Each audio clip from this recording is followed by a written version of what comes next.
Hello everyone, welcome to my channel. I am here to help you today. I know you use this video to fall asleep, so before that, like the video and subscribe to the channel. Also, where are you from and what time are you watching? Now get comfortable and relax. Case 1. Dedrick D. Gobert, best remembered for his brief but memorable role in John Singleton's 1990s crime drama film Boys and the Hood. Dedrick D. Gobert played the character Dookie, the wisecracking friend to Trey Styles and member of Doughboy's Crip gang.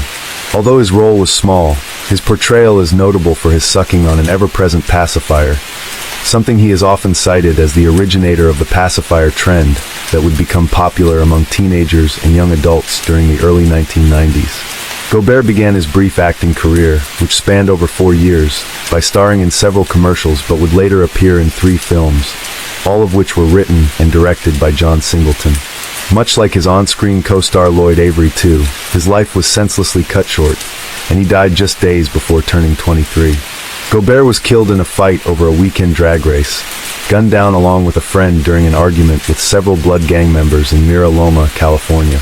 On the day of his death, Gobert, or V-Dub, as he was known to friends and acquaintances, had been attending an illegal drag race with several others, including his girlfriend.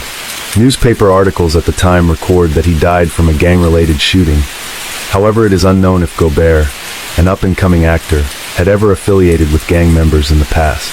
According to police sources, the perpetrators fled the scene of the crime in a 1993 or 1994 Honda Prelude. Gobert grew up under his mother's care, and Carolyn Gobert described her son as a friendly person who liked to joke with people and make them laugh. One incident from his past would seem to indicate that despite his comical nature, he was capable of violence. On August 6, 1989, Craig Netherly went to Gobert's house to resolve a dispute. Netherly and Gobert had grown up in the same neighborhood, and when he exited the residence as Netherly arrived, the teenaged Gobert was holding a handgun. On the day of his death, Gobert, or V-Dub, as he was known to friends and acquaintances, had been attending an illegal drag race with several others, including his girlfriend. Newspaper articles at the time record that he died from a gang-related shooting. However, it is unknown if Gobert, an up-and-coming actor, had ever affiliated with gang members in the past. According to police sources, the perpetrators fled the scene of the crime in a 1993 or 1994 Honda Prelude. Gobert grew up under his mother's care, and Carolyn Gobert described her son as a friendly person who liked to joke with people and make them laugh. One incident from his past would seem to indicate that despite his comical nature, he was capable of violence. On August 6, 1989, Craig Netherly went to Gobert's house to resolve a dispute. Netherly and Gobert had grown up in the same neighborhood, and when he exited the residence as Netherly arrived, the teenage Gobert was holding a handgun. When John Singleton started the casting process for his feature directorial debut crime drama entitled Boys and the Hood, a coming-of-age story that was based on his own life and the people he knew growing up, he intended to star mostly locals in order to keep a sense of realism. His project depicted gang culture and the lives of 3 young African Americans growing up in South Central Los Angeles. Filmed on location between October to November 1990, the cast starred Cuba Gooding Jr. and Ice Cube as the lead roles of Trey Styles and Darren Doughboy Baker, 2 school friends who would both take different paths in life. Styles would grow up under the influence of his father Furious, who wanted to instill in him some valuable life lessons, while Darren becomes a Crips gang member, serving time in jail for petty gang and drug-related crimes. In one of the most poignant scenes in the film, Doughboy's brother Ricky, played Morris Chestnut, is running away with Gooding's Trey Styles when he gunned down by a gang member. This iconic scene, where Lloyd Avery Toos gun-toting knuckhead number 2 leans out of the window of a red 1988 Hyundai Excel and blasts Ricky. This scene would be a turning point for Avery, who would go on to become a real-life blood gangster, which ultimately led to his own death. Born as Dedrick Dwayne Fontenot on November 25, 1971, in Shreveport, Louisiana, Gobert met Singleton, an Inglewood native, when he worked at the post office and had to drive mail from Los Angeles to Las Vegas, during which he would sometimes bring girls along with him. The two struck up a friendship, and when Singleton had written the script for Boys and the Hood, he offered Gobert the supporting part of Dookie, a childhood friend and member of Doughboy's Crips gang. Gobert's portrayal of Dookie is best remembered for his iconic pacifier, which his character used throughout the whole movie. Dookie's use of a pacifier has been cited as igniting the trend that would become popular with teenagers and young adults during that time, while others believe Flavor Flav, who wore one around his neck in a Public Enemy video, was the true originator. Gobert had actually sucked on pacifiers in real life in an effort to quit smoking. Writer-director John Singleton thought it was so cool that he decided to use it in the film. His supporting role in Boys was the start of his theatrical acting career. The film would prove to be both a financial and critical success, and was praised for its emotional acting and powerful writing. At the 64th Academy Awards, it was nominated for Best Director and Best Original Screenplay, making Singleton the youngest person and the first African American to be nominated for Best Director. During the editing process for Boys, Singleton started writing the draft script for a movie he called Poetic Justice. This movie, starring Janet Jackson as Justice, is about a young woman who decides to become a hairdresser after witnessing the murder of her first and only boyfriend. She copes with her depression by writing poetry and strikes up a friendship with Lucky, played by Tupac Shakur. The plot of the 1993 movie was based on Tupac's brief romance with Marie Rose, with whom he had struck up a relationship in between takes on the set of the film Juice, in which he starred. Rose was an aspiring poet who frequented the Brooklyn Moon Cafe in Green, Brooklyn, while studying at Brooklyn College, and was known for her trademark braids. Once again, Singleton used some of the same actors he had cast in Boys, including his friend Gobert. Starring alongside Regina King, Lloyd Avery II, Tyra Farrell and John Cothran, all of whom had appeared with him in Singleton's Boys, Gobert was cast in the small role of Lloyd. The film would go on to reach #1 in the U.S. box office on its opening weekend, and for her role, Jackson received an Academy Award and Golden Globe nominations for her song Again, which also reached #1 on the Billboard Hot 100. Despite its mixed reviews from critics, it would go on to gain a cult following. With 2 acting credits under his belt, Gobert would star in what would be his last role in Singleton's 1995 crime drama Higher Learning, that follows the changing lives of 3 incoming freshmen at the fictional Columbus University. Starring alongside his Boys co-stars Regina King, Ice Cube and Lawrence Fishburne, the latter 2 would both be nominated for Outstanding Actor in a Motion Picture, for which Fishburne would win. Gobert played the role of Fudge's homie, one of Ice Cube's friends, but he would never see the finished film, which was released in September 1995, almost a year after his tragic death. Around this time, the 22-year-old Gobert began dating 16-year-old Jenny Hyen, who was with him on the night of his murder. Just 6 days before his 23rd birthday, Gobert would become involved in an argument that would cost him his life. During the early morning hours of November 19, 1994, Gobert, along with Hyen and his friend, 19-year-old Ignacio Hernandez of Rosemead, along with their friends Christine Mail Gillers and Herman Flores and a group of others, attended an illegal street race in the area of Etiwanda Avenue in Mira Loma, California. Both Gobert and Hernandez participated in the races, with Gobert driving his Volkswagen Rabbit and Hernandez in a Honda Del Sol. During a race that Hernandez participated in, another vehicle pulled in front of him, which caused him to brake to avoid a collision.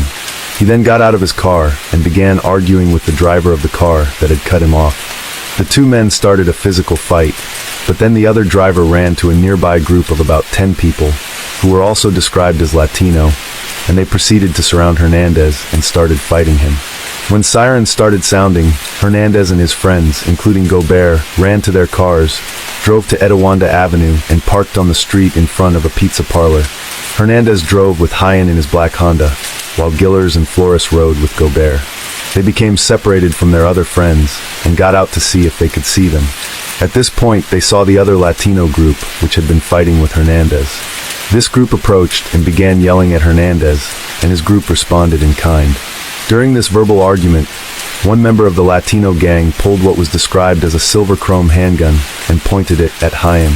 Gillers later testified it was pointed directly at her forehead, while Hyen herself said it was pointed at the group as a whole. When she yelled at the gunman, an older member of the Latino group said something to the gunman, who placed the gun back inside his pocket. The hostile group then walked away. That same night, several members and associates of this criminal street gang, known as the Acro Boys Krasy or ABC, including Eric Garcia, Roger Boring, Lester Molliwatt, and Sonny Inraka, had also attended the races. This gang was affiliated with the Bloods, who used hand signs to both identify themselves and warn off rivals, and was violently territorial. Earlier that evening, the gang members had met at Boring's house, and they drove several cars in the races. In Raqqa, carrying a snub-nosed revolver, rode with Molly-What. When the siren sounded, the ABC gang members parked in and around the pizza parlor on Etiwanda, and several of the gang members gathered in the pizza parlor parking lots and against the wall facing Etiwanda Avenue. At some point, Roger Boring noticed Dedrick Gobert and Judy Hyen walking back and forth, and as they did, they were talking about the earlier gang they encountered. Gobert, Hyen, Gillers, Hernandez, and Flores then decided that their other friends must have left, and they decided to leave too. Before they did, Gobert got into his Volkswagen and drove up and down Etiwanda, before pulling back in behind Hernandez's car.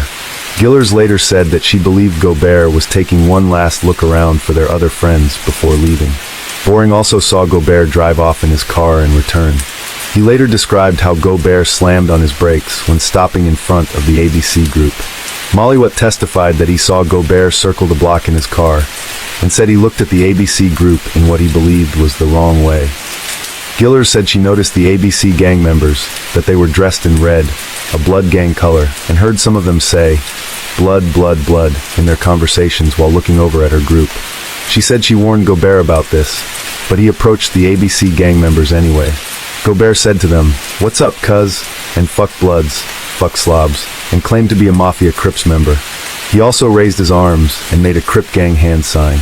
The things Gobert said were an insult to a blood gang like ABC, and some of the gang members responded by saying, "What's up, blood?" an insult to a Crip gang member. Garden Grove Police Officer Michael Martin, a former gang officer with expertise in gangs and gang culture, was familiar with the ABC gang, which had originated in Orange County in 1988 to 1989. According to Martin, the insults from Gobert required the ABC Blood Gang to beat him down in order to maintain respect. Martin explains that such a beatdown would be for the benefit of, in association with, and at the behest of the gang. Gillers testified that the ABC gang members rushed Gobert before he was able to put his hands down and began beating him. Both Molly-What and Boring testified that their fellow ABC gang members thought it was humorous that Gobert would insult such a large group of Bloods and laughed at him. Boring added that Gobert appeared intoxicated because he zigzagged on his feet. Hyen and Gillers believed that Gobert had drank most of a 40-ounce bottle of malt liquor while at the races, but said he drank nothing before that. A 40-ounce bottle of malt liquor was later found near the pizza parlor by Riverside County Sheriff's Detective Eric Speidel. It contained 2 ounces of liquid. Both Boring and Molly-What would claim that Gobert was rushed by the gang members when he responded to the gang's insults by reaching under his shirt, as though he was packing a gun. The gang, around 15 to 20 strong, began hitting and kicking Gobert. Gillers, Hernandez, and Hyen rushed in, shouting, "Stop it. That's enough," and tried to help Gobert. As the fighting carried on, the warring groups of people backed across the northbound lanes, over the center median, and into the southbound lanes of Etiwanda. It was here where Gobert ended up on the ground, being kicked, hit, and stomped. Hernandez attempted to free Gobert by pulling people away, and had gotten on top of Gobert to protect him. At that moment, Claudio Hortia, one of ABC gang members, kicked Hernandez in the head. Gillers forced her way into the crowd, and saw Gobert and Hernandez being attacked. She got on top of Hernandez, trying to protect him, and was kicked in the face, ending up stunned on the ground. Thinking that the fight was over, Boring began walking back to the cars, while Molly-What, having been knocked down by Hernandez, and also thinking the fight had finished, heard someone say something about a gun, and he ran. As Gillers staggered to her feet, she heard 2 to 3 gunshots, and then everyone began running. Hyen was outside the circle of people fighting when she heard the shots. Boring testified that he looked back before any shots were fired, and he saw Sonny and Raqqa grab Hernandez by the head or shoulder, raise his upper body, and shoot Hernandez. And Raqqa then stood over Gobert, pointed the gun, and shot him. After shooting Gobert and Hernandez, Boring saw a woman approach Raqqa and push or kick him from behind. Raqqa then turned and fired a shot at her. This woman was Jenny Hyen. Molly-What said when he got to his car he turned back and saw Raqqa fire at Gobert and Hernandez. Molly-What then quickly got in his car, and as he pulled out of the parking lot and onto Etiwanda, Raqqa got in. Molly-What could see a woman lying on the ground in an awkward position and asked Raqqa why he shot the girl. Raqqa replied, "Fuck them." They deserved it. As Mollywood drove away from the area, Inraka took the expended shells from the revolver and threw them out of the car window.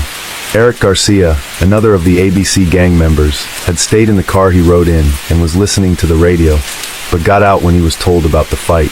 As he walked through the parking lot toward the street, he said he saw the fight in which the ABC gang heavily outnumbered their opponents. Before reaching the street, he heard 2 or 3 gunshots and saw everyone had started running away. Garcia then ran back to the car and drove away. Garika stopped at a nearby Denny's restaurant, where he learned from Claudio that Inraka had been the one doing the shooting. After leaving the restaurant, Garcia went to Boring's house where he confronted Inraka, who at first refused to answer Garcia's knock on Inraka's bedroom door. When he asked Sonny what happened and why he shot the girl, Inraka became angry, and the 2 men got into a pushing match. Finally, Inraka told him maybe they deserved it. Garcia said he asked Inraka to hand over the gun. Inraka refused, and Garcia went outside. As he came outside, Inraka asked Garcia to take the gun, which he did, and kept it in his closet for a few days until Inraka came by asking for it and took it back. Back at the pizza parlor parking lot, sheriff's deputies began arriving at the scene of the shooting at around 2:20 a.m. and found Gobert and Hernandez dead in the roadway on Etowanda Avenue. Jenny Hyen was still alive, but was lying on the roadway and was falling in and out of consciousness. She had a bullet wound to the right side of her neck and was immediately transported to hospital. During surgery, a bullet was removed. However, she remained paralyzed from the neck down, with some movement in her left arm, but only a little bit of movement in her right. From the wound, doctors removed a damaged .38 bullet. This bullet had marks consistent with slippage, distortion in the rifling impressions, which indicated it could have been fired from a revolver, but it is possible to get slippage from a semi-automatic. However, forensic officers could find no .38 shell casings at the Etowanda crime scene or around the deceased victims' bodies. The forensic pathologist conducting the autopsies of Gobert and Hernandez, Dr. Daryl Garber, recorded that he observed external trauma on both victims, which was consistent with having been caused during a fight. Hernandez had suffered 2 gunshot wounds which caused his death. The entrance wound of the first gunshot was located to the left rear of his head, above and behind the left ear. The bullet fragmented, and a portion was lodged under the skin at the entrance wound. The other part of the bullet had traveled through Hernandez's brain and lodged under the skin on the forehead. The failure of the bullet to exit through the skin, as well as an abrasion on the skin overlaying the lodged build, indicated that Hernandez's head was resting against a very hard surface, such as the ground, at the moment the bullet was fired. The second bullet had entered Hernandez's left back, traveled through the lower and upper left lung, perforated the heart and right lung, then stopped in the muscles of the right front chest. Dedrick D. Gobert had suffered a single gunshot wound located on the right rear of his head, above and behind his right ear, which was the cause of his death. The bullet had become fragmented and lodged in his brain. These wounds were not contact wounds, but had been fired from a minimum distance of 1.5 to 2 feet away. The day after the shootings, Inraka reportedly told Boring that he was going to turn himself in, saying that he would be found sooner or later. Acting on information provided by witness Claudio Hortia, police arrested 22-year-old Sonny Inraka on December 12, 1994. Inraka was interviewed by Riverside Sheriff's Detective John Schultz, which was tape-recorded and later played to the jury. Inraka denied any involvement in the shootings, claiming he had spent the evening watching movies with his girlfriend, and reiterated that he had not left the house all night. Schultz told Inraka that several of his friends had disputed his alibi, and that there were witnesses who identified him as the shooter. The interview ended when Inraka asked for a lawyer. As Detective Schultz prepared paperwork, he turned Inraka over to Detective Eric Spindle for the pre-booking process, during which he was fingerprinted and photographed, then allowed to call his girlfriend. While Spindle filled out the booking form, Inraka asked when he would get a lawyer, and Spindle explained the charging and arraignment process to him, including appointment of counsel. While he continued to fill out forms, Inraka asked Spindle if a reward had been offered for the perpetrator of the shooting, to which Spindle told him he wasn't aware of any reward. Inraka then said he understood that one had been offered. Spindle told him that people will come forward with information with or without a reward. At that point Inraka said, "It's not how it went down." Detective Spindle tried to put Inraka off by saying that different people see things differently, and went back to the booking form. Inraka then said that no one has honor or respect anymore, to which Spindle agreed. He put his head down and said, "That's the way it is nowadays." At this point, Spindle reminded Inraka that he had asked for a lawyer, so the detective could not ask him questions, and Inraka replied, "Well, what if I say what happened?" In response, Spindle told Inraka that he would get a tape recorder and let him talk, but that he couldn't ask questions unless Inraka wanted him to.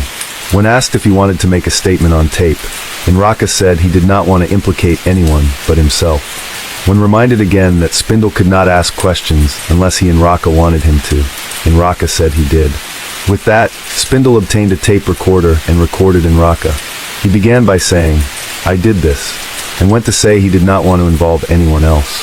He said he had been carrying a gun after a friend had previously been shot in a gang-related incident, and said he advised his friend to report it to the police. Inraka said after the ABC gang meeting, he went with his fellow gang members to the races and rode along with Lester Mollywet. For protection, he brought his gun along. Inraka said he had drunk alcohol before leaving, and he was coming down from using speed. He described the night of the shooting, explaining that they parked on the opposite side of the street from the gas station, and he walked across the street to talk to a friend.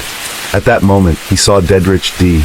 Gobert drive up fast, like he was angry, take something out of his car, and then walk towards Roger Boring while doing something with his belt. It appeared to the ABC gang that he had a gun, and then Gobert claimed he belonged to a Crip gang, and when Inraka's group started laughing at him, Gobert began insulting them. He said Roger responded with an insult, and Inraka told him to kick back. Inraka said he thought Gobert had mistaken them for another Asian group, and said Hernandez, Gillers and Hyen were by the car, and that Hyen said, "That's not them." Inraka said he saw Gobert reaching, then someone shouted, "He's reaching," and one of the ABC gang punched Gobert. When Gobert grabbed the person who punched him, Inraka said everyone in his group rushed in, along with Hernandez, Gillers and Hyen. As the fight moved across the street, Inraka said he tried to break it up. At one point Gobert was knocked to the ground, and Hernandez was covering him. Intending to break up the fight, Inraka pulled his gun to shoot in the air, but said he thought he recognized Hernandez, so grabbed him by the hair and lifted his face, asking him where he was from. He said Hernandez then hit his hand. At the trial, it was revealed that a fist-sized clump of what was described as black, kinky hair was located on the street at the scene of the shooting, a few feet away from the bodies. The clump was matted and all but 4 of the hairs were torn or broken and without roots, which had not been shed. In the opinion of Marianne Stamm, a criminalist with the California Department of Justice, the hair had been forcibly removed and were consistent with hair samples collected during the autopsy of Dedrick D. Gobert. Inraka said he believed that Hernandez was going to grab Gobert's gun, so he shot Hernandez in the shoulder. Then Hernandez leaned over and thinking he was going to shoot him, Inraka shot Hernandez again. He said Gobert looked at him, said "Fuck you asshole," and began pushing Hernandez off of him. Inraka said he thought Gobert was going for his own gun, and so shot him. As he turned, Jenny Hyen pushed him and came at him. He said he raised his gun, hoping to scare her, waved his other hand at her, and backed up. When Hyen charged him again, he said he pulled the trigger, thinking he was firing over her head. Altogether, Inraka said he fired 4 shots from his 5-shot revolver, a snub-nosed .38 special. He then got into Lester's car and threw the gun out onto the freeway during the ride home. He reiterated that he had been drinking that evening, but was not drunk. He again said he was coming down from speed and had consumed 2 lines, one at about 5 p.m. and the second sometime between 8 o'clock and 9 p.m. After giving his statement, Inraka agreed to accompany Detective Spindle in an attempt to locate the gun. During the drive, Inraka said he removed the expended shells and threw them out of the car window, and then threw the gun out onto the freeway. The gun was never located. The next day Inraka accompanied Detective Spindle to the scene of the crime, and there reenacted his version of the shootings, which was videotaped. On several occasions after his arrest, Inraka spoke with Garcia and told him he had confessed. On March 13, 1998, the District Attorney of Riverside County filed an amended information charging appellant, Sonny Inraka, with the murder of Ignacio Hernandez, the murder of Dedrick D. Gobert, and the attempted murder of Jenny Hyen. As to all 3 charges, it was alleged that the crimes were committed for the benefit of, at the direction of, and in association with a criminal gang. Inraka pleaded not guilty and denied the allegations. Inraka's jury trial commenced on March 10, 1999, at Riverside County Superior Court before Judge W. Charles Morgan. Several members of the ABC gang testified at the trial.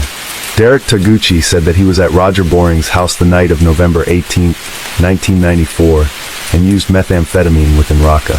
He said they used it a couple of hours before everyone left for the races, but he couldn't remember how much they had used.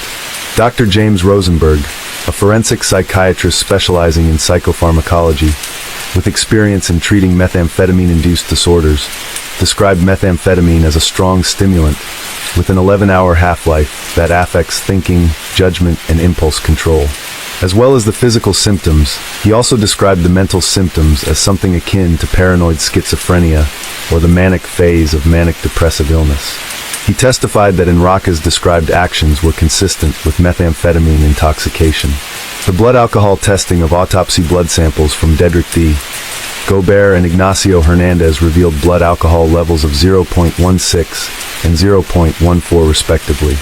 Blood drawn from Jenny Hyen at 3:13 a.m. was tested and revealed a blood alcohol level of 0.11. Toxicologist Maureen Black described expected symptoms of those levels to include slurred speech, balance, mental impairment, and an exaggerated emotional state. Several of the ABC gang members or associates described Gobert as appearing to be intoxicated and aggressive when he confronted the ABC gang members in front of the pizza parlor. Gobert also drove recklessly before stopping in front of the group, yelling insults, claimed to be a Crip gang member, made Crip hand signs, and put his hand either under his shirt or behind his back as though he had a gun. Eyewitness Daryl Arquero testified that he saw a shiny object in Gobert's pants when he lifted his shirt, and said he had a gun. However, under cross-examination, Arquero acknowledged that when interviewed by law enforcement, he said nothing about seeing a shiny object and said he did not see a gun when Gobert lifted his shirt. Similarly, John Frick, another eyewitness, testified that Gobert had simply grabbed his crotch, and when he lifted his shirt, Frick could see that Gobert did not have a gun. Arthur Balamide testified that when Gobert was attacked by the ABC group and he retreated across the street, people were moving away from the area of the fight, and Gobert was on the ground, badly beaten, and wasn't moving when he was shot. Balamide, who said he had previously met Inraka, but did not see him in the group that rushed Gobert, claimed that although he could see the shooter, he could not see who the shooter was, saying, "I don't know exactly who it was, but you could see a person." However, Balamide also said he knew and did not remember seeing Molly Watt, Boring or Cedric Lopez, other members of the ABC gang. He added that he did not remember seeing a second person on the ground with Gobert, and did not remember seeing any girls involved in the fight. Alfred Ward claimed that when the group attacked Gobert, they yelled, "This is hyper-tech." Once the fight subsided, Ward claimed to have heard someone say, "Fuck it, John. Just shoot him." He said he saw a person run across the street to a car, obtain something and run back. Then he heard gunfire. He testified he saw the shooter standing over both victims firing at point-blank range, and actually lift each victim's head before shooting them. Ward described the shooter as having a 7 to 8 inch multicolored tail of hair at the back of his head, wearing a hooded sweatshirt, and firing a small semi-automatic handgun. Ward also testified that he was not sure if the shooter was the same person he had seen run to the car, and during cross-examination he testified he did not actually lay his eyes on the exact shooter that night. Ward offered conflicting testimony regarding the person he saw commit the shooting. He claimed this stemmed from his state of being hysterical and not lucid from seeing the shootings. This claim was refuted by the officer who interviewed Ward. Jenny Hyen, the only one to survive the shootings, testified that her spinal cord was severed by the bullet Inraka fired, and that she will be in a wheelchair for the rest of her life. The injuries cause her difficulty breathing, and except for the pain in one arm, which makes it difficult to sleep, she cannot feel anything below her chest. Inraka, who had been born in the Philippines, had been raised by his extended family from birth to the age of 8. Growing up, he had a happy childhood, was described as a good and loving child who was loved and treated like a son by those who took him in. At the age of 8, his mother collected Sonny, and they moved to the United States. His stepfather was emotionally and physically abusive toward Inraka's mother and all the children. Inraka did not initially join the ABC gang, unlike his friend, Famalo Quialda, but he did eventually join. He lived with the families of other gang members and worked at that time. A cultural mental health expert, Dr. Gene Neidorf, believes that Enraka had been uprooted from his nurtured environment and felt abandoned, alone, weak, and powerless. He developed a need to see himself as important. When Enraka joined the ABC gang, Dr. Neidorf believes that he created a new reality to overcome his vulnerability, in which the gang felt like family, which, in the Filipino culture, is the source of a persona's role and moral and social development. She claimed that her conclusions about his emotional problems were consistent with a videotape of Enraka at the time of and following his statement to Detective Spindle. She said she believed that Enraka expressed remorse on the videotape, but the prosecution presented the image of Enraka as a leading gang member who had killed the victims when his honor and that his gang had been disrespected. Hernandez and Gobert were laying semi-conscious on the ground when Enraka approached and shot Hernandez in the back and in the back of the head, then shot Gobert in the back of the head.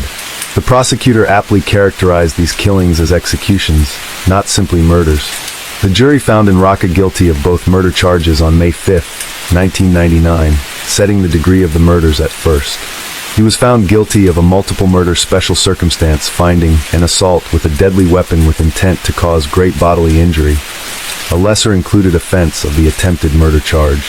On May 12th, the penalty phase began, and on May 27th, the jury returned a verdict of death. Enraka's lawyers attempted to request a trial, but on July 23rd, the trial court denied the motions.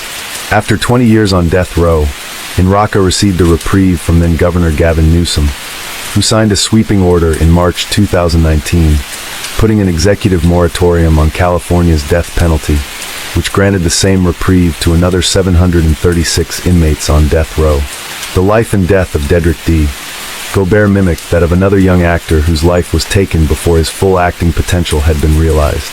Lloyd Avery too had appeared in 2 movies alongside Gobert, Boys in the Hood and Poetic Justice, and both would be murdered, their deaths stemming directly and indirectly from their association with criminal gangs. Avery was murdered in prison by his Satan-worshipping cellmate, Kevin Roby, while serving a sentence for the murders of 2 drug dealers in July 1999. Gobert played a Crips gang member in Boys, and claimed to be one prior to his death, while Avery played a Blood in the same film, and eventually joined the Black P-Stones, a subset of the Bloods criminal gang.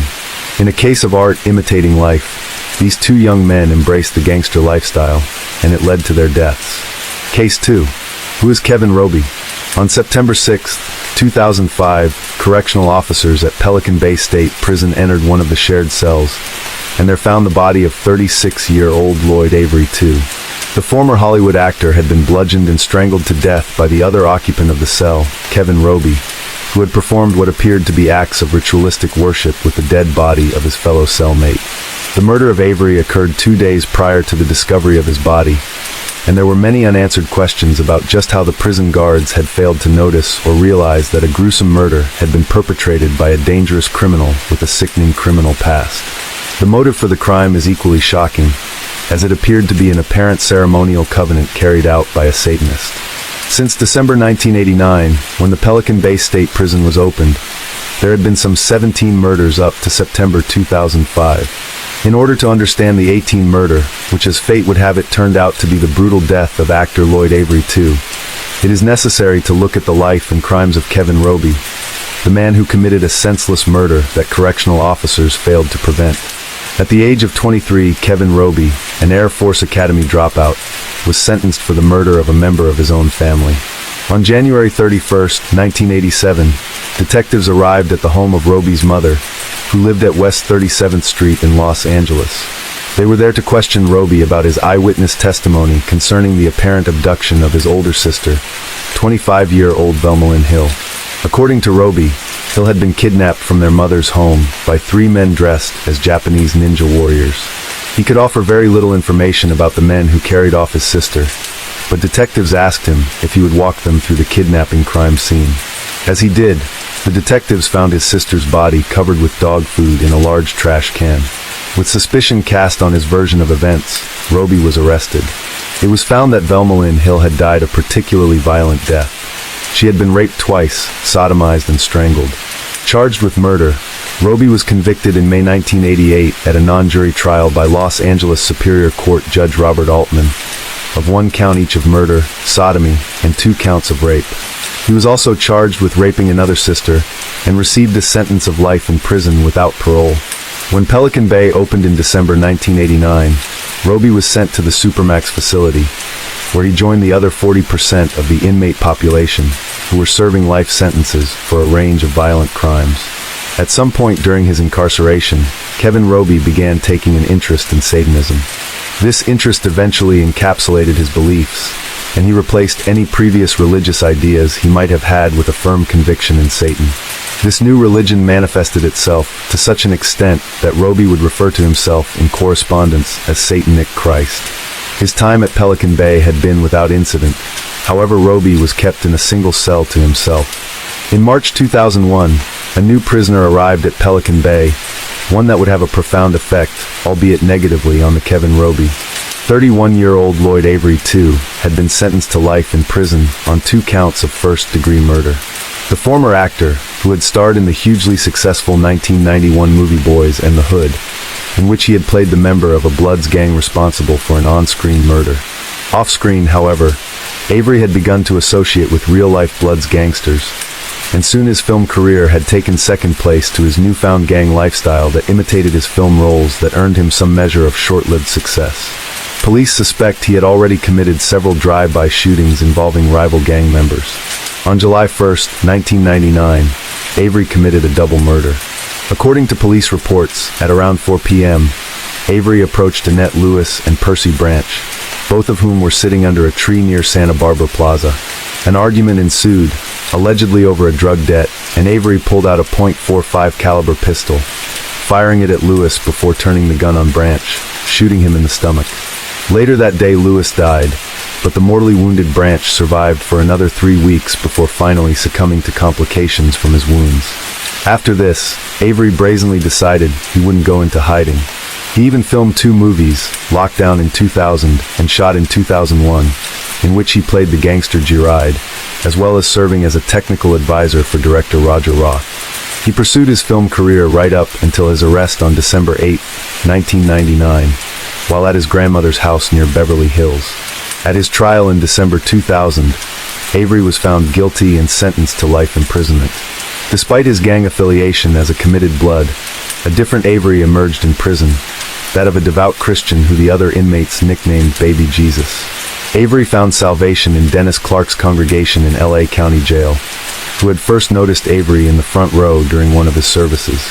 Avery was eager to turn his life around, and was soon meeting with the chaplain in his office where they would talk daily about God. Clark said that whenever Avery committed himself to something, he went all in. As with his acting, religion was no different. His faith was real as any man's faith I've ever known, said Clark. With his newfound faith, Avery carried his Bible, with notes scribbled in the margins, into court every day during his December 2000 trial. But it soon became apparent that this Lloyd Avery was not the one being judged, but the venerated off-screen Blood gangster, as well as the on-screen Blood who shot Ricky. When Avery arrived at Pelican Bay in March 2001, he continued with his religious fervor, and even began to preach to other inmates in an attempt to convert them. For some unknown reason, correctional officers decided that Kevin Roby was to receive a cellmate, and perhaps in an act that was born out of some twisted logic, in August 2005 they chose Lloyd Avery. Sensing an opportunity in these new living arrangements, Avery, the devout evangelical, believed he'd been given a quest. I know God has him around me for a reason. He knows very well that I am a devout Christian, and I pray for him to the Lord every day that he gives his life to God, he wrote in a letter to Clark dated August 29. According to prison reports, on the evening of September 4, 2005, a spiritual dispute erupted between Avery and Roby, which turned violent. Roby would later explain, he was pushing his agenda to convert me to Christianity, which led to us fighting. This clash ended with Roby choking a battered Avery unconscious. The vicious beating caused a large volume of blood in his lungs, resulting in his death. Roby placed Avery's body in bed under the covers, and over the course of the following day and half, a total of 11 counts of inmates were made by correctional officers, including a standing count at 4:30 p.m. on the Monday. During each of these counts, Avery was tallied. In the meantime, Kevin Roby ate both his own and Avery's food rations, and spent some of that time writing a flirtatious letter to one of the former actor's pen pals. In his own recollection of the murder, Roby told prison officials he had tied a piece of string around one of Avery's arms and tugged it to imitate movement, much like a marionette, in order to fool guards into believing he was still alive. Shortly before the Tuesday midday count, Roby positioned Avery's body onto a pentagram he drew on the floor of his cell. When correctional officers entered the cell, they found the walls were painted with Avery's blood, as part of a satanic ritual that Roby performed as a warning to God. He would later say, "He, God, is next on the agenda once I accomplish what I want to accomplish in this realm." Kevin Roby was handcuffed by guards, and Avery's body was transferred to the infirmary, where medical personnel attempted to administer CPR. By that time his body was already decomposing, and he was pronounced dead at 12:10 p.m. on Tuesday, September 6, 2005. Avery's family, including his brother Che and mother Linda, doubted the official version of the circumstances surrounding Lloyd's death. The California Department of Corrections and Rehabilitation's CDCR listed the cause of death as aspiration of blood, with blunt force trauma as a contributing factor. The Avery family conducted a private autopsy, which stated the cause of death as blunt force trauma complicated by aspiration of blood.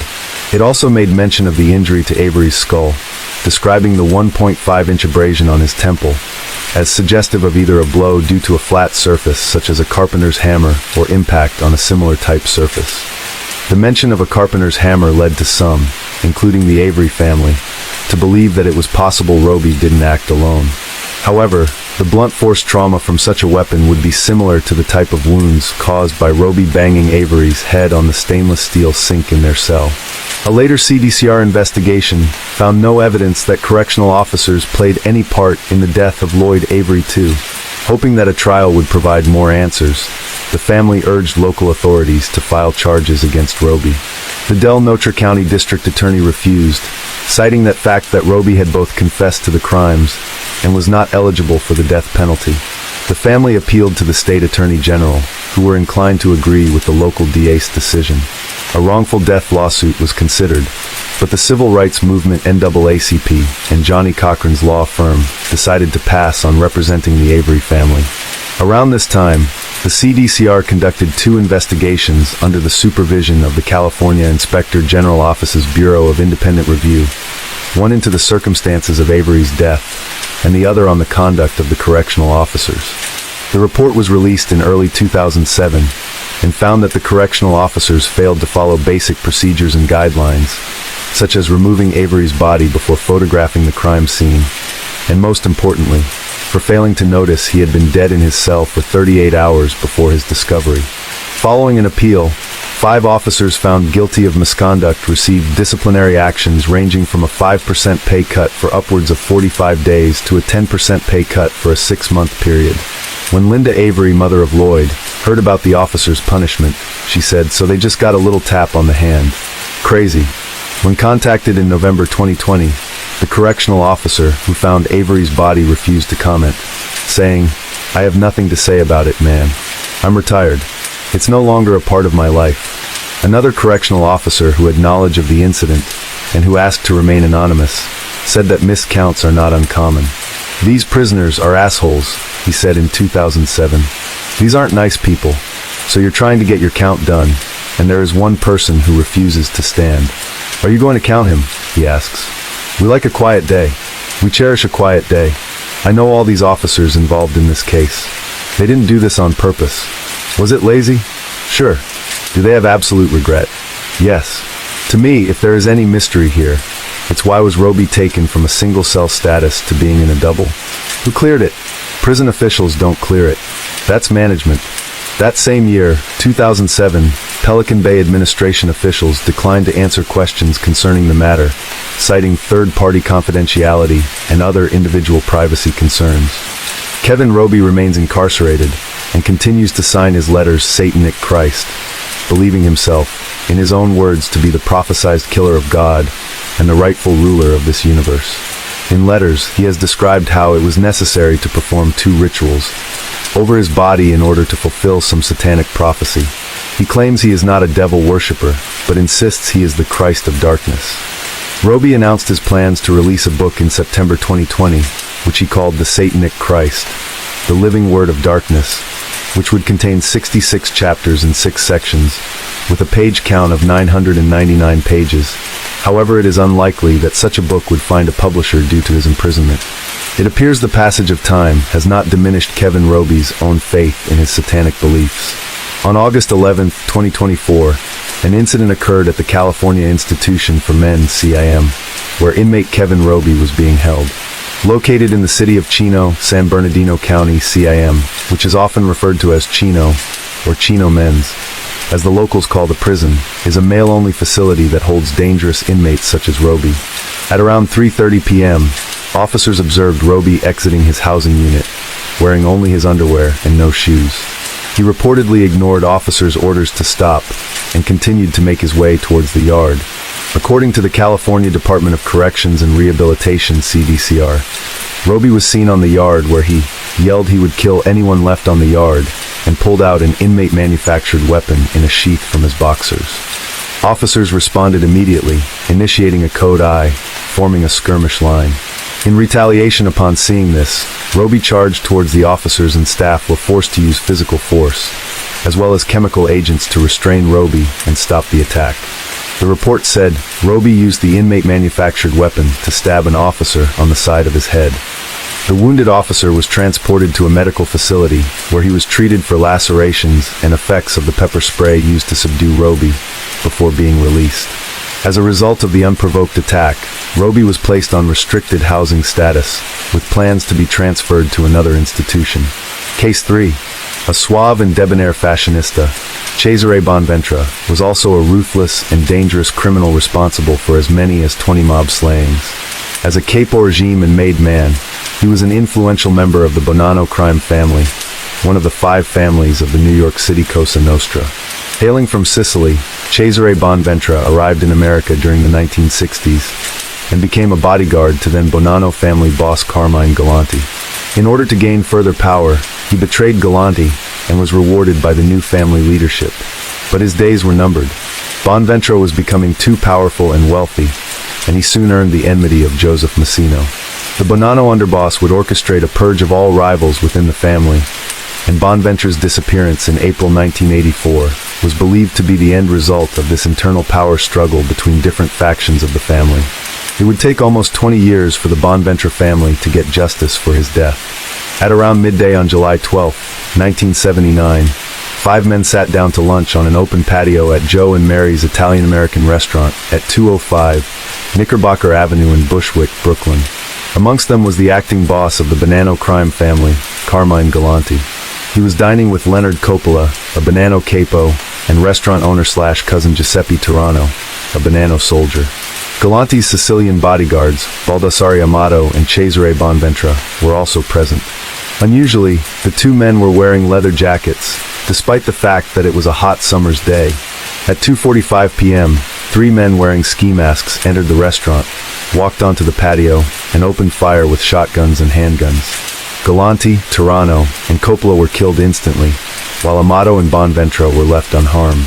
Galante had been taken by surprise, with his cigar still in his mouth. The gunmen then ran out of the restaurant.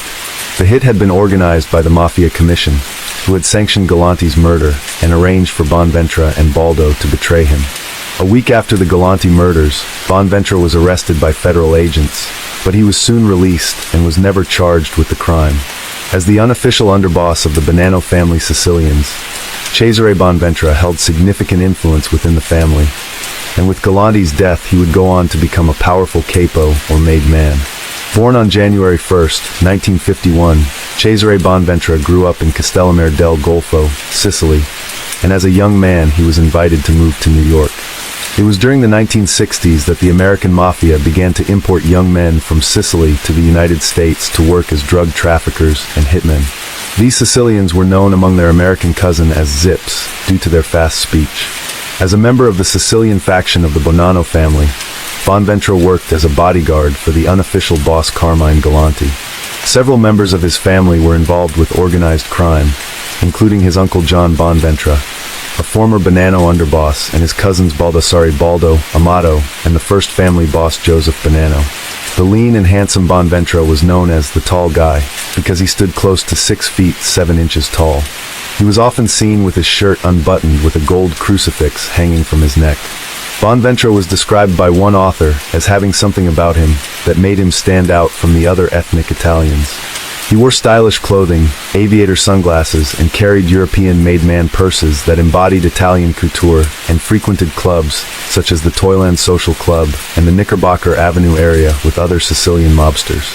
He was also a regular patron of a deli owned by his cousin Baldassare Amato and run by his family, located at 2nd Avenue and 84th Street in Yorkville, New York. The deli would later burn down not long before January 1984. And the Amato family established an apartment building in its place with a sleek Italian cafe and restaurant called Biffy.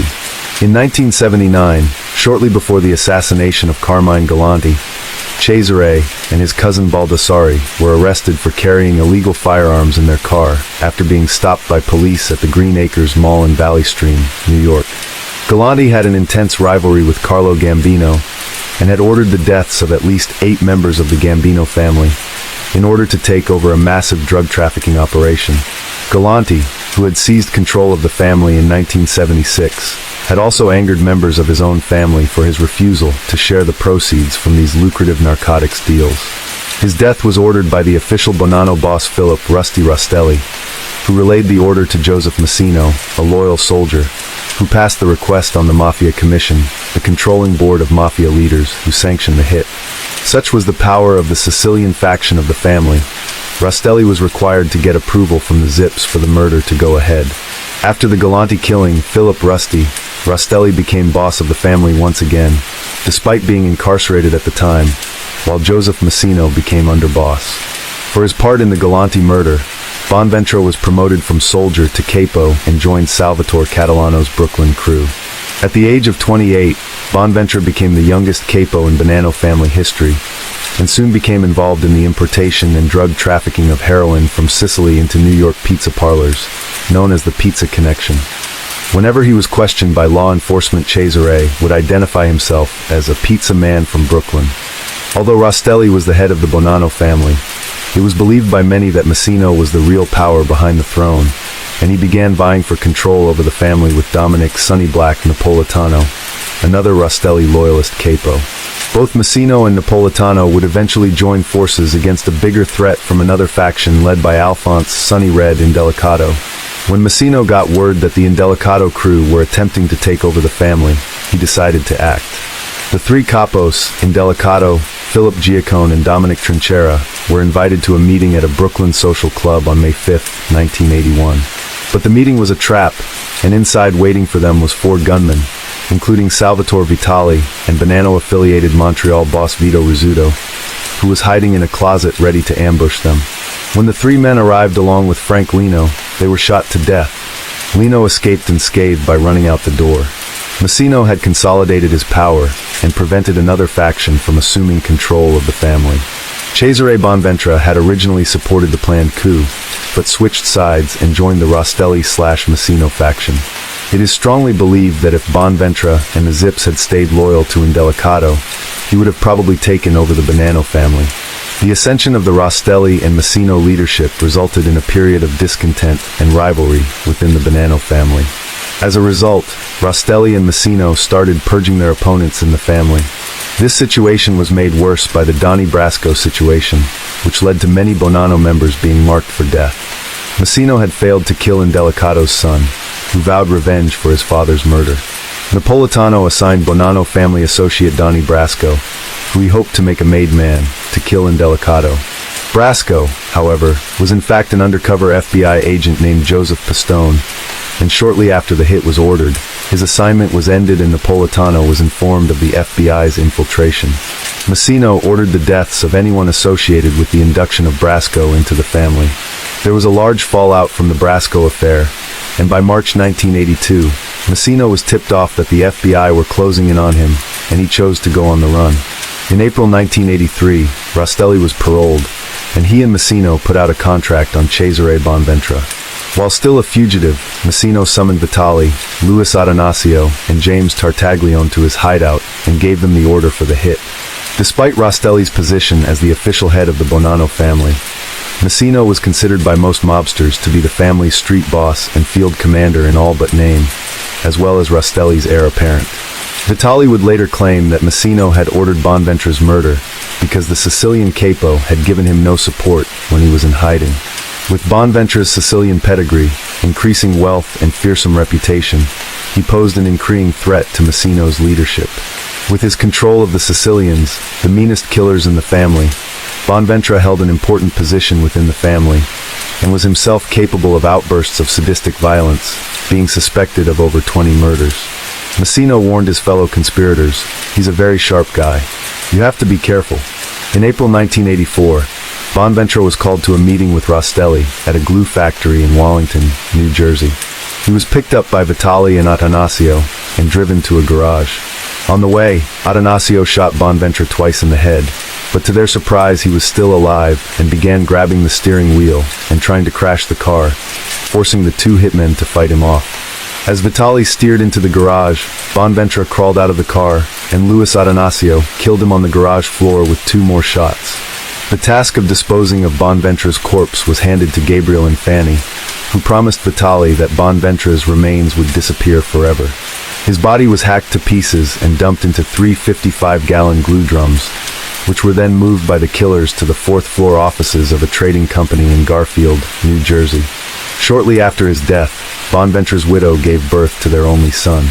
Unaware that Bonventra was dead, he was indicted on April 9, 1984, by a federal grand jury along with 12 other Bonanno members on charges of distributing narcotics through the pizza restaurants, the so-called Pizza Connection case. Despite Fanny's promise, the remains were discovered after a tip-off on April 16, 1984, in a warehouse in Garfield, New Jersey. Cesare Bonventra was later buried at St. Charles Cemetery in Farmingdale, New York. For his part in the hit, Massino had Vitali initiated into the Bonanno family as a made man. Not long after the murder, a government informant claimed that one of Bonventra's killers was Bonanno mobster Cosimo Aiello, who would himself be shot to death in the parking lot of a Clifton, New Jersey restaurant in October 1984. It would be nearly 20 years after the Bonventra murder when federal authorities arrested his killers, Luis Atanasio, Peter Calabrese, and Luis's brother, Robert Atanasio. By that time, Vitali was a government witness and agreed to testify against them. On September 20, 2006, after being convicted of Cesare Bonventra's murder, Luis Atanasio and Calabrese were sentenced to 15 years imprisonment, while Robert Atanasio, who had cleaned up the murder car, received a 10-year sentence. Case 4. During the decade of the 1940s, the city of Los Angeles was fast becoming the cinematic heart of the United States, with its emerging Hollywood district becoming known for producing some of the most iconic films of the 20th century.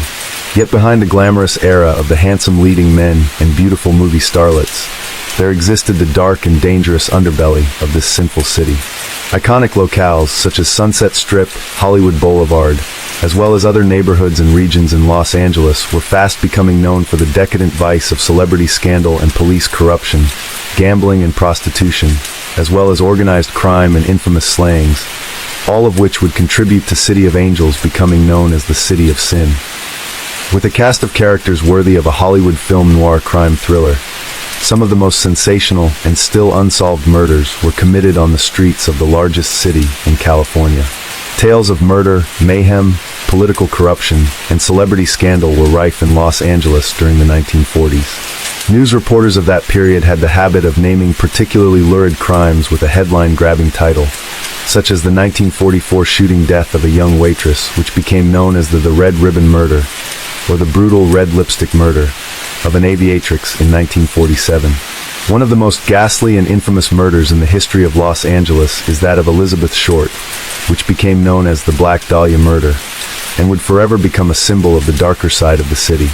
At night, the streets of LA were a dangerous place for a young woman, and there were many other unsolved murders around this time period, that of almost 20 women over the course of 8 years, most of whom were committed under similar circumstances, that of a beautiful woman whose life was brutally cut short by an unknown madman who slipped away into the night never to be unmasked.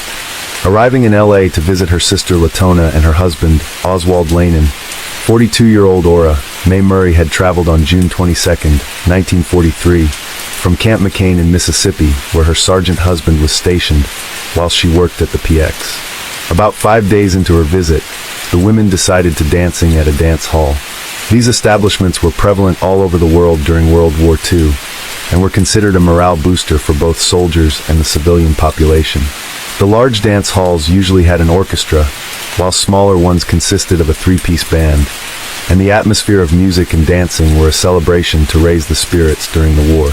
On the evening of June 27th, Ora and Latona went dancing at the Zenda Ballroom, where they met two men, Preston and Paul.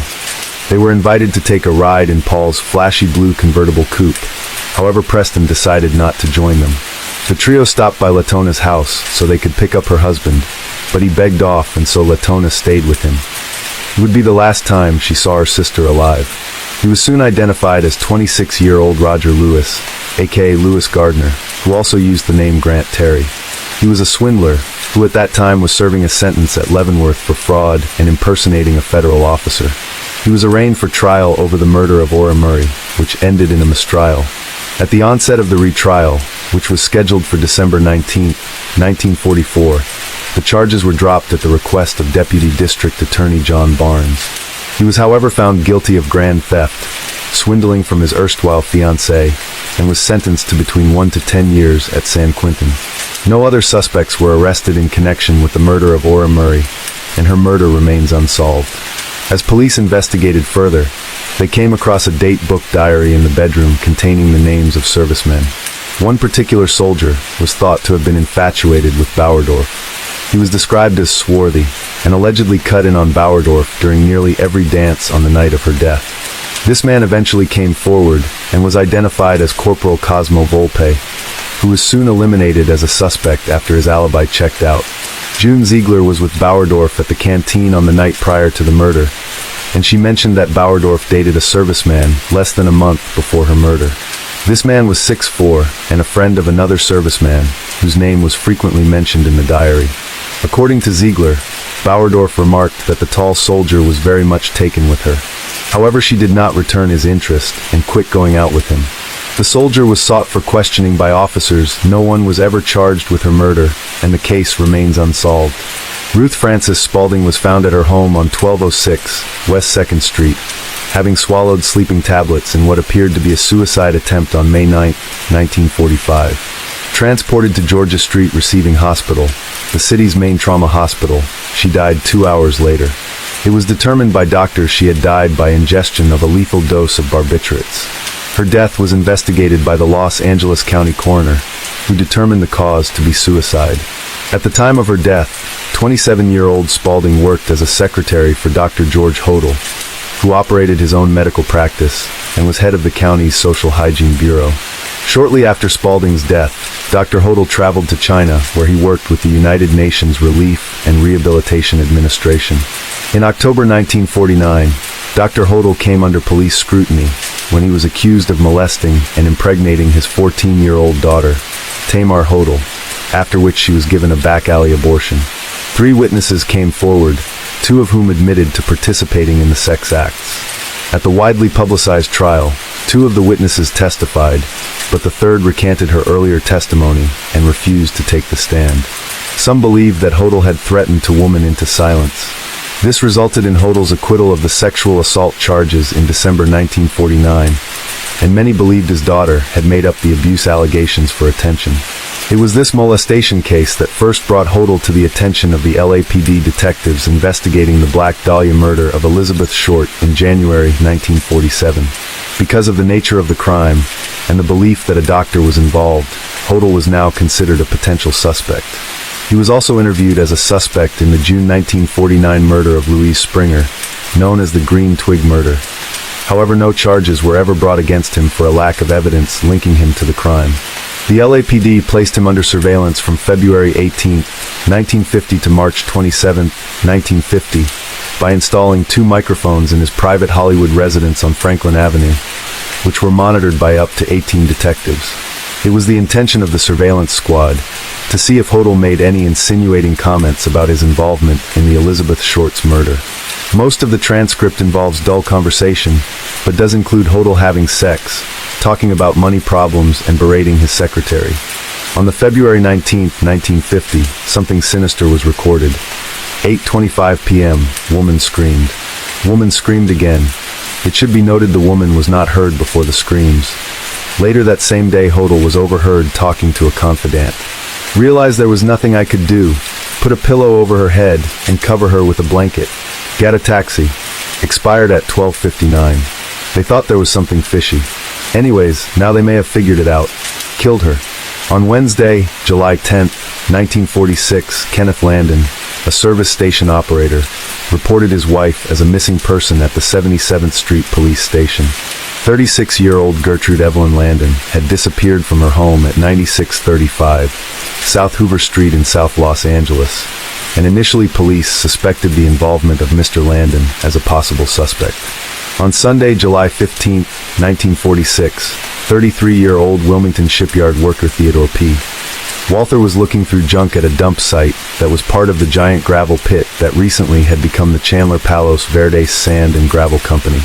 There he came upon the half-buried body of a woman, clad only in bra, panties, and shoes, and was wearing a large 22-stone engagement ring, a gold wedding ring, as well as a necklace. Captain J. Gordon Bowers of the Sheriff's Department verified the identity of the victim through fingerprints as that of Gladys Evelyn Landon.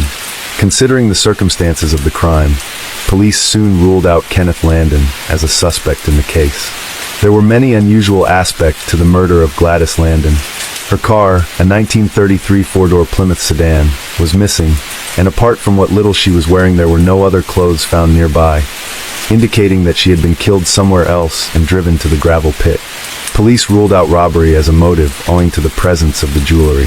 Held on July 17th, the coroner's inquest revealed that Landon had died of strangulation, probably sometime before midnight on July 10th. Despite the brutal nature of her death, the coroner found no evidence of sexual assault.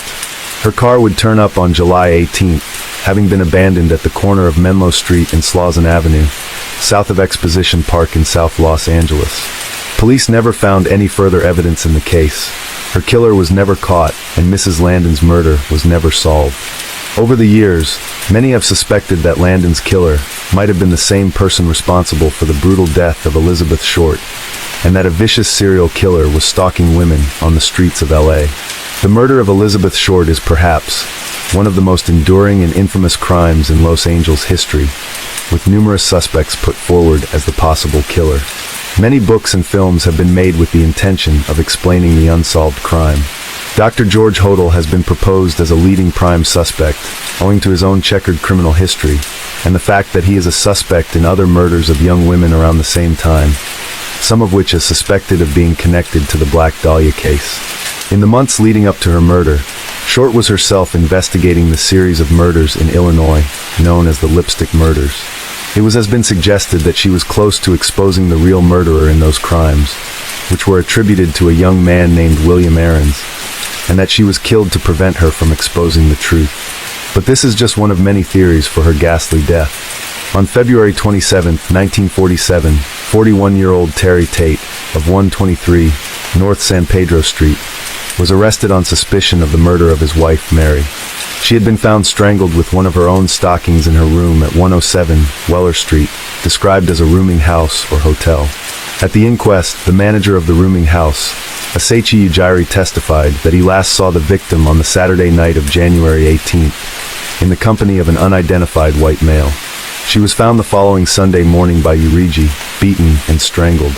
The coroner's jury recommended her husband be held for further questioning, but he was soon released. On July 1, 1947, Oscar Johann Hallgren, a 40-year-old former film technician, was held by police for the Tate murder. 3 witnesses positively identified Hallgren, of 341 West Poplar Street, Compton, as the man seen with Mrs. Tate shortly before her body was found. He had previously been a patient at Moose Lake State Hospital, MN, in 1940. He was released for a lack of evidence and later died in Long Beach, California, in 1976. Sadly, because May Tate was a black woman, her case did not warrant much press coverage in the wake of the Elizabeth Short murder, which occurred several days before. Police then focused on the man last seen with Jean during the hours before her death. Witnesses described how she was with a small man with a dark complexion at the Pan American Bar in West Washington Place. The bartender recalled how the pair left together. However, police were never able to trace the man. Her car was later traced to a parking lot, and witnesses said it had been there since around 3 a.m. on the morning of the murder. Another witness said a man was seen leaving the car at the location. However, this man was never traced either. Soon every lead went cold, and the red lipstick murder faded from the newspapers. 3 years later, during a reinvestigation ordered by the grand jury, detectives came across another suspect. Some 4 months before his brutal murder, the couple hired a painter named George Witt to work on the family home. It was discovered that Jean and George began seeing each other, and Witt would admit they went on several dates. When police questioned him, Witt's behavior aroused suspicion, and it was learned he had burned some clothes and several pairs of shoes around the time of the murder. He reportedly told investigators that he feared becoming a suspect and believed he would be accused of the murder of Jean French once police found out about their affair. It is unknown if the shoes owned by Witt would have been a match or even the same size as those worn by the killer, but he too was found to have a solid alibi and was cleared of any involvement. Those who proposed Dr. George Hodel as a suspect believe he murdered Elizabeth Short, Jean French, and several other women. It is suspected he left the message scrawled in red lipstick on Jean's body as a message to the LAPD, who had investigated him over several crimes including rape and murder. There is also a connection between red lipstick and the Black Dahlia murder, because prior to her death, Elizabeth Short was conducting her own investigation into the Illinois lipstick murders committed between June 1945 and January 1946. However, the suspects cited in the case, including George Witt and George Hodel, wore a larger size shoe than the size 6 or 7 worn by the killer.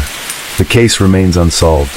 In 1942, she left the studio and gave up an apartment she had at 1850 North Cherokee Street, while her last permanent residence was 282212 Rowena Street, which she departed from on September 1, 1946. Mrs. Winters told police that her daughter had been addicted to alcohol and that she had been trying to straighten her out. Fearful that her daughter needed help, she would meet with her 3 times a week at hotels and bus stations to give her small amounts of money. Although she had been attempting to find her daughter a room, she continued to be a resident of downtown barrooms and only held occasional jobs as a waitress since leaving the studio. It was also reported that she had a police record. Meanwhile, the possible suspect, Mr. Wickliffe, had an extensive record, with 3 arrests for window peeping, vagrancy and begging in his hometown of Joplin, Missouri, and upwards of 17 arrests in Wichita, Kansas, for vagrancy and loitering. Nothing further came from the investigation, and her murder remains unsolved. Housewife and mother of 3 Mrs. Montgomery was reported missing by her husband, 45-year-old Thomas, on the night she disappeared. He soon came under suspicion and was arrested by police, who believed he had murdered his wife. James Kennedy came forward and identified him as the man seen leaving the victim's car in front of his house at 6112. Hooper Street neighbors of the Montgomerys reported to police that they heard screams in the vicinity of the couple's home on the night of May 2nd, and that the family car had been parked on the driveway. Thomas admitted to detectives that he and his wife had 3 big arguments before she was found dead, but denied killing her. Police tested bloodstains found on 2 pairs of shoes belonging to Dorothy, and found it had been caused by rabbit's blood, which is what Mr. Montgomery claimed as the family kept rabbits. Thomas Montgomery stood trial for his wife's murder and was acquitted for lack of evidence or motive. The Santa Rosa Press-Democrat described 20-year-old Rosenda Mondragon at the time of her death as a Latin beauty. Born in New Mexico, she became married at the age of 17 to 22-year-old Antonio Mondragon. The marriage had been fraught with unhappiness, and on the evening of July 8, 1947, a drunken Rosenda awakened her husband to serve him with divorce papers. They continued to argue into the early morning hours until she left the family home at 2:30 a.m. Mr. Mondragon would later tell police that he dressed and followed her with the intention of driving his wife to her room at 836S Crocker. However, before he would reach her, a car pulled up alongside and she got in, he said. Reporting at that time was conflicting, with different accounts of what happened given by both the Examiner and the Times. In what would become known as the Red Hibiscus murder, on December 10, 1946, Naomi Tullis Cook was beaten to death with a 5-inch bolt at Lincoln Park. 4 teenagers arrested on suspicion of her death were later released without charge on February 18, 1947. It is unknown if her murder was connected to that of the Cook murder. However, a common theme among the murders of this time was of lone drunk women out walking the streets of LA at night. Much like Laura Trelstad, Rosenda Mondragon was out on foot and was picked up by her killer. With a lack of suspects, Antonio Mondragon was picked up police and given a polygraph test, which he passed. With no other suspects, the case soon went cold and was one of more than 7 that were committed against young women in Los Angeles during the year of 1947. On the morning of February 14, 1948, a woman was found in the crouching position in the backyard of a property at 3997 West Side Avenue. When police arrived, they found she had suffered from head injuries, and she was taken to hospital, where she was identified by her husband Paul as Mrs. Viola Norton of 226 South 3rd Street, Alhambra. Doctors were treating her for a possible skull fracture and deep scalp wounds inflicted by a blunt instrument. Near the crime scene, several doors away in the driveway at 3391 West Side Avenue, police found one of the woman's slippers near a pool of blood, along with her rifled purse. Mrs. Norton told police that on the Friday evening, 2 men in a light blue sedan had abducted her off the sidewalk at around 1:30 a.m. She said she remembered leaving a bar and then fighting with her assailants, who tore at her clothes. She was then beaten, bludgeoned, slashed, dumped for dead just blocks from Elizabeth Short scene. On June 16, 1949, a convertible automobile was found abandoned at 125 West 38th Street. Inside was the decomposing body of Mrs. Louise Springer, who was found in the rear seat of her husband's car. She had been garroted with a length of clothesline that was knotted around her neck, with 2 knots under her left ear. Her face was swollen and almost black, and her brown skirt was tangled around her hips, and her yellow jacket twisted around her body. It was found that her killer had violently driven a 14-inch long, half an inch thick, stick or tree branch into her vagina. In some reports, the stick was also used to sodomize the victim. Some 36 hours before, Louise Springer had been reported missing by her husband. Working as a stylist at a beauty shop, she had finished work shortly before 9 p.m. on the evening of June 13th, and Lawrence Springer had arrived to pick her up from work. He parked in a lot on Crenshaw, located just across the street from the shopping center where his wife worked. On the evening of October 7, 1949, dancer, model, and part actress Jean Spangler left her home in Los Angeles, telling her sister-in-law that she was going to meet with her ex-husband before going to work as an extra on a film set. Spangler was last seen alive at a grocery store several blocks from her home at approximately 6 p.m. It wasn't until 2 days later that police discovered Spangler's tattered purse was discovered in a remote area of Griffith Park, approximately 5.5 miles from her home. Inside was found a letter addressed to an unknown person. It read, "Kirk, can't wait any longer, going to see Dr. Scott. It will work best this way while Mother is away." Because she had recently worked on the film Young Man with a Horn starring Kirk Douglas, he called police to clear his name, telling them he was in Palm Springs at the time, which police accepted. Douglas denied that he knew Spangler. However, later, when interviewed via telephone by the head of the investigating team, Douglas admitted that he had talked and kidded with her a bit on set, but that he had never spent time with her outside of the film production. He gave a formal press statement on October 12th, in which he said, "I told Detective Chief Thad Brown that I didn't remember the girl, or the name, until a friend recalled it was she who worked as an extra in a scene with me in my picture Young Man with a Horn. Then I recalled that she was a tall girl in a green dress. I talked and kidded with her a bit on the set, but I never saw her before or after that, and have never been out with her." Although she had told her sister-in-law she was going to meet with her ex-husband and then work on a film set, detectives asked her ex Dexter Benner. He told them he had not seen her for several weeks. On the night of August 18, 1949, 48-year-old Mimi Boomhoer had arranged to meet her friend, Stella Hunter, for a night out. However, she canceled due to a business meeting and instead went alone to several Hollywood nightclubs. That night Mimi vanished, her whereabouts a complete mystery. Known as fun-loving Mimi to her friends, the widowed Mrs. Boomhoer's late husband had died some 10 years ago, and she lived alone at the couple's upmarket home, a Spanish-style mansion in the middle of Bel Air.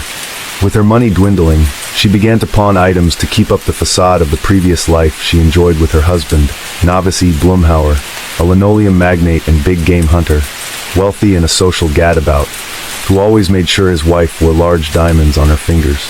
When police searched her home, they found an uneaten salad at her table, with the lights left on and her front door open, while her car was still in the garage. The last person who had spoken with Mimi was a friend who telephoned on August 18th between 7 p.m. and 8 p.m. to discuss an approaching social event.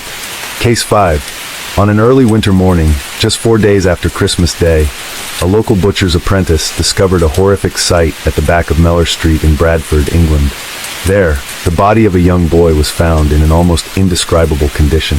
This crime came during the aftermath of the autumn of terror perpetrated by the serial killer, known as Jack the Ripper, and some even suspected the Whitechapel murderer responsible, owing to the dreadful escalation in his own slayings.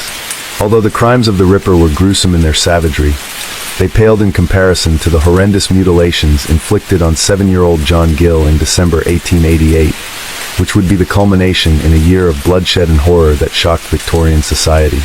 From August 31st, 1888 to November 9th, 1888, the murderer known as Jack the Ripper would claim the lives of 5 women in what were vicious and gruesome killings.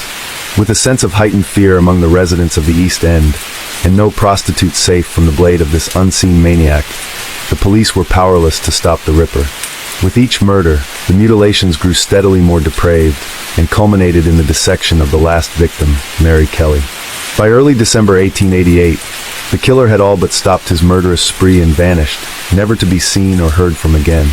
Although these crimes were bloodthirsty and shocking to the moralistic Victorian society, they paled in comparison to the murder of a young boy, whose life was taken by a black-hearted and vile killer who committed unspeakable atrocities. Early on the morning of Thursday, 27 December 1888, 7-year-old John Gill of 41, Thorncliffe Road, Bradford, in the north of England, left his house to accompany local milkman William Barrett on his round. Described by newspaper reports as a bright little fellow and a general favorite, Gill would frequently accompany Barrett and had done many times in the past. Barrett later claimed that the boy had left him before his last call, as the young boy was just a few hundred yards from his home. Despite being so close to his house, John Gill never arrived home. As far as anyone knew, the last definite sighting of him had been at around 8:30 a.m. when he was seen at the top of Thorncliffe Road, sliding on an ice slide with a group of other boys. His parents, their neighbors, and the police searched over the course of the following 2 days, frantically looking for any sign of the young child, but no trace of him was found. Then, at around 7 a.m. on the morning of December 29, 1888, Joseph Burke, a boy employed by the local butcher, went to the stable of his master, Mr. Newbolt, located behind Mellor Street, to yoke up the horse for the day's trading. Having first tidied the stable, Burke went to deposit the horse droppings in the manure tank, when at that moment, he spotted a bundle in the corner near the cart shed doors. As described by the Press Association, the boy was found at a spot in which it would be difficult to find a more convenient one for the purpose of placing anything with the view of escaping detection. It is situated in an obscure thoroughfare at the back of Mellor Street. The backs of the houses in the street form one side, and a row of stables and coach houses opposite. In the latter row there is a recess of a remarkable character, formed by 3 sides of the stables, that portion immediately facing a spectator in the street, being occupied by 2 large doors giving entrance to a cart shed.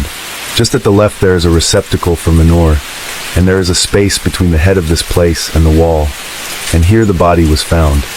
The December 29, 1888 edition of the South Wales Echo went into detail, describing the horrific injuries that had been inflicted upon the body of the young boy. The unfortunate victim had been indescribably mutilated. Both legs were cut off close to the body, the abdomen was slightly open, and the intestines partly extracted. Both ears were cut off, and there were other shocking disfigurements. When found, the limbs were tied to the body. The braces which the deceased had worn were used to bind the limbs to the trunk. The clothes of the boy were then wrapped round the body, the jacket enveloping the parcel. There was a sack found with the body with the name W. Mason, Derby Road, Liverpool, printed upon it, and this the police hope will serve as a clue to the perpetrators of the crime. All efforts to trace W. Mason would ultimately fail. The mutilations inflicted on the victim were contained within the same article of the South Wales Echo, and pondered whether the perpetrator or perpetrators may have been emulating the Whitechapel murderer. The body of the little lad Gill was even more shockingly mutilated than at first reported. Both legs and arms had been roughly chipped off. There were 2 stabs in the left chest, the heart had been torn out entirely, and was stuck against the victim's throat. Both boots had been taken off the lad's feet and were pressed into the cavity of the abdomen in the region of the kidneys, whilst the other parts of the body were practically cut away. There was no blood at the place where the body was found, and the belief of the police is that the tragedy was committed sometime during Thursday night, and the body was only removed to the place where it was found late last Friday night. The police theory is that the crime is the act of drunken lads whose imagination had been inflamed by the accounts of the Whitechapel tragedies, and that they attempted an emulation of their worst features. The legs and arms were tied to the body when it was found, and the whole of the remains were wrapped in a coarse cover, making it look like a large oblong parcel. By noon on December 29, 1888, police had made an arrest. The milkman, William Barrett, was arrested on suspicion of having murdered John Gill. In the December 31st, 1888 edition of the Sunderland Daily Echo, Barrett's appearance is described as he stood before the local magistrates. The prisoner Barrett was brought before the magistrates in a private room on Saturday. He is a well-built young man of fresh complexion, aged 23. He has been married 1 year and has one child. His character is good, and the people of this district are inclined to believe in his innocence. In a long statement read out by the chief constable, the grounds for detaining the prisoner were given to the court. First and foremost, the prisoner was the last person seen with the boy. Next, it was stated that the boy had been seen with the prisoner, according to a witness, after the time when the prisoner said he left him. The third was that there was a period of nearly half an hour on the Thursday night for which the prisoner could not account for, and it was possible that he might have been at the stable, of which he had charge, during that time. It was found that at stable the floor had recently been swillied with water, and there was also found a sheet, which was stained, and which had been handed to the forensic expert to find if those stains were of blood. At Barrett's house a large knife was found, and when examined was found to fit the 2 primary wounds. When the prisoner first saw this knife he denied any knowledge of it, but he afterwards admitted it was owned by him. Further evidence showed that the prisoner said at first that he knew nothing about the sheet, but afterwards he said his master had given him it for the horse. Barrett was remanded until the Wednesday. According to the Bristol Mercury, in its edition of Monday 31, December 1888, Barrett's wife, nor many of their neighbors were convinced that William had carried out the murder. As to the police inquiries, there is the strong feeling in the neighborhood of Thorncliffe Road that, despite the suspicious circumstances to which the chief constable directed the attention of the magistrates, the prisoner Barrett is guiltless of any attempt to injure the boy. Those who know him best give him an excellent character for steadiness and sobriety, and declare that he is the last man in the world to commit murder. A press representative visited Mrs. Barrett today and found her perfectly tranquil and collected. She said, "I have no doubt whatever of my husband's innocence." On being questioned as to the bread knife, she stated that the police came to the house yesterday and asked to be allowed to examine her cutlery. She showed the detectives where the table knives were kept, and they selected the most formidable one they could and then took it away. She affirms that the bread knife was regularly cleaned with the other cutlery at the end of the week. It wasn't long before people were drawing parallels between the murder of young John Gill and the crimes of still unsolved Whitechapel murders that had been committed throughout the East End over the previous autumn months. On Monday, December 31st, 1888, the Hull Daily Mail reported that the details of the crime allow that in some respects it surpasses, in its terrible character, the murders in Whitechapel. There, the fiend, having killed his victims, proceeded to mutilate their bodies on the spot. Here in Bradford, he takes away the life of an innocent lad, drains every drop of blood out of his body, and then commences the work of cutting it up, finishing his horrible performance by tying the parts together and depositing them in a dark corner 100 yards from the house where the little boy had lived. The paper went on to claim, "One would imagine that the annals of crime, in this or any other country, would have to be searched in vain for the record of a deed worse than this. It is unnecessary to say that the murder of John Gill has created a very great sensation throughout Bradford, and it will be long before the recollection of it has died out. The vicinity of the murder was visited during Saturday and yesterday by some thousands of persons, who stood in groups about the streets discussing the shocking details, expressing sympathy for the bereaved parents, and hoping that the perpetrator of the foul deed may be brought to justice. It then summed up the feelings of local residents that the murder was the work of the Whitechapel fiend, There was a widespread feeling that Jack the Ripper had transferred his operations from the East End to Bradford, and parents were terror-struck lest little John Gill might be only the first of a number of victims to his lust for human blood. By Tuesday, January 1st, 1889, the Daily News reported on what appeared to be another unusual twist in what was proving to be an odd and horrific case. A remarkable story came to the knowledge of the Bradford police sometime on Thursday, on the morning of which the boy John Gill was first missed, and regarding which they have kept the strictest silence. It went on to describe how, on Wednesday night last, a tailor named Cahill of 324 Heaton Road, a thoroughfare in the suburb where the body was found, but about half a mile further from town and in a very isolated position, went to a ball with his wife. Upon his return about 10 o'clock Thursday morning, an hour and a half after the boy was last seen with the milkman Barrett, he found that their home had been entered. The furniture had been pulled about and turned upside down. A number of articles of various kinds had been thrown in a heap upon the table in the living room, and upon another table was a sight which struck him with horror. The story was then narrated by Mr. Cahill himself. A couple of carving knives were placed crosswise upon the table, and upon them was a card, on one side of which was written, "9:30, look out, Jack the Ripper has been," whilst on the other side were the words, "I have removed down to the canal side. Please drop in. Yours truly, Suicide." There was a large tin can full of water found on the same table, and the whole surface of the table was saturated with water. The clock in the living room was stopped, and the fingers indicated the time stated on the card, 9:30. Nothing had been removed from the house, except a bottle of rum. Another bottle of rum had been removed from the cupboard, and some of its contents had been poured into 2 glasses, which were left upon the table almost empty. Mr. Cahill has been compelled to obtain another house, the shock of the discovery having so unnerved his wife that she will not stay in the house without constant company. Over the course of several days, from January 9th, 1889, William Barrett appeared before magistrates in Bradford Police Court, as the evidence against him was presented and evaluated. On Friday, January 11th, 1889, a decision by the court had been reached. Mr. Armitage, the chairman of the magistrates, announced that, having carefully considered every point of the evidence against William Barrett, they were unanimously of the opinion that no prima facie case could be made out, and the prisoner would, therefore, be discharged. The Daily News reported on January 12, 1889, that there was a loud and prolonged applause in court, and when Barrett soon afterwards left the building and drove off in a cab, he was followed for some distance by a cheering crowd. In the evening, on his arrival at Cunla, his native village, he was publicly feted. With the acquittal of William Barrett, the murderer, or murderers, of young John Gill were never brought to justice, and the crime has remained unsolved. The passage of time, some 130+ years, has done nothing to dampen the horror of the atrocity, which surpasses even the most gruesome of Jack the Ripper's crimes. Despite numerous attempts, the John Gill murder has never been officially linked to the Whitechapel murders.